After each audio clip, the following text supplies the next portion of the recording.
Good afternoon बच्चों। Good afternoon sir. कैसे हो?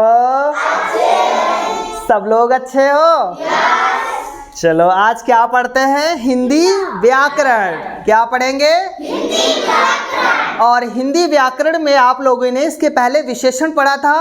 यस। और उसी क्रम में आज जो है नया टॉपिक हमारा क्या है? क्रिया। क्रिया क्रिया के बारे में पढ़ते हैं। तो चलो शुरुआत करते हैं। ये क्या लिखा हुआ है? आप देख पा रहे हो क्या लिखा है? क्रिया। क्या लिखा है? क्रिया। तो इसकी परिभाषा पहले समझते हैं। जिस शब्द समूह से काम का करना या होना पाया जाए उसे क्रिया कहते हैं। यानी कि हमें जिससे ये पता चले कि काम क्या हो रहा है, क्या पता चले? काम का होना पता चले, वो क्या कहलाती है? क्रिया। क्रिया। जैसे चलना, उठना, याद करना, सीखना, पढ़ना, मारना, ये सब क्या है? क्रिया। ऐसी बहुत सी क्रियाएं हैं, क्योंकि आप सुबह से लेकर के शाम तक घर में बहुत से कार्य करते हो। और जो जो कार्य करते हैं वो सारी कार्य करने के जो नाम हैं वो सब क्या हैं? क्रिया।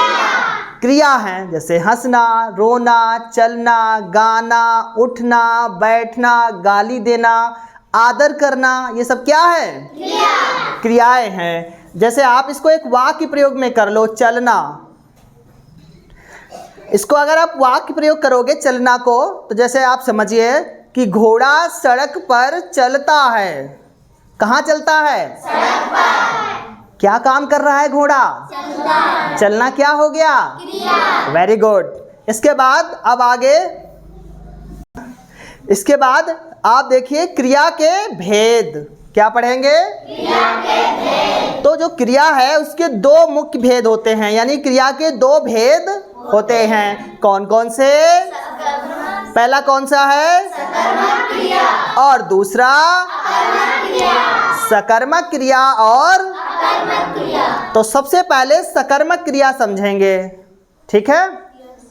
देखिए, जिस क्रिया के साथ उसका कर्म भी होता है उसे सकर्मक क्रिया कहते हैं। यानी कि जो कार्य किया जा रहा है उसके साथ में कर्म भी लगा हो। उदाहरण में देखिए, बालक फल खाता है, दूसरा है नेहा पत्र लिखती है। अब देखो इन दोनों वाक्यों में हम क्या का प्रश्न करें अगर, तो उत्तर मिलता है। जैसे बालक क्या खाता है, नेहा क्या लिखती है, दोनों के उत्तर मिल रहे हैं। यानी कि क्या प्रश्न करके जब दोनों के या किसी भी वाक्य के हमें उत्तर मिल जाएंगे तो कौन सी क्रिया होगी? सकर्मक क्रिया।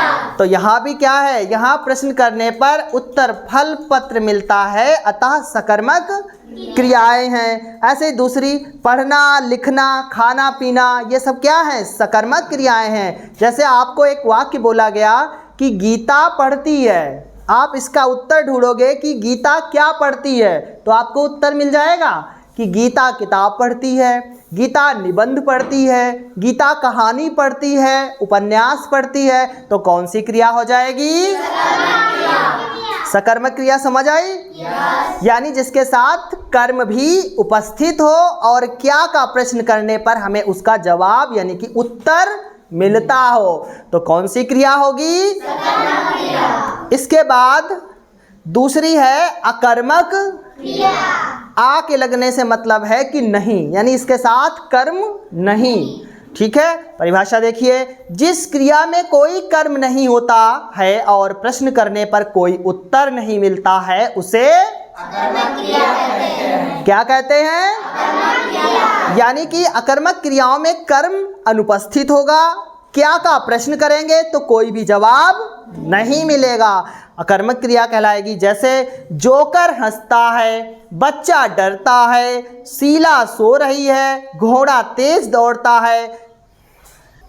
इन चारों वाक्यों में आपको प्रश्न करोगे तो क्या वाला प्रश्न करोगे? कोई उत्तर मिलेगा? नहीं। जोकर हंसता है, अगर हम प्रश्न करें कि जोकर क्या हंसता है, कोई जवाब है? नहीं। तो कौन सी क्रिया हो जाएगी? इसके अलावा दूसरा उदाहरण देखिए, बच्चा डरता है, बच्चा क्या डरता है? कोई जवाब है?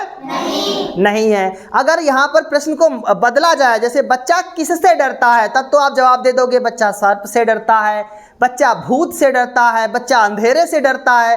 पर यहाँ पर हमें केवल क्या का ही प्रश्न करना है और कोई प्रश्नवाचक यूज नहीं करना है। ठीक है, तो बच्चा क्या डरता है इसका कोई उत्तर नहीं है, इसलिए कौन सी क्रिया हो गई? इसी प्रकार से अगले उदाहरण में देखिए, अगले उदाहरण में देख पा रहे हो शीला सो रही है। शीला क्या सो रही है? कोई जवाब है? नहीं। तो कौन सी क्रिया? क्रिया। अगला उदाहरण देखिए, घोड़ा तेज दौड़ता है। घोड़ा क्या दौड़ता है? कोई जवाब नहीं। कौन सी क्रिया? क्रिया। यानी जिसमें कर्म होगा वो सकर्मक क्रिया, जिसमें कर्म नहीं होगा वो अकर्मक क्रिया। तो दोनों सकर्मक और अकर्मक क्रिया समझ आई? आप लोग अपनी कॉपी पे लिखना।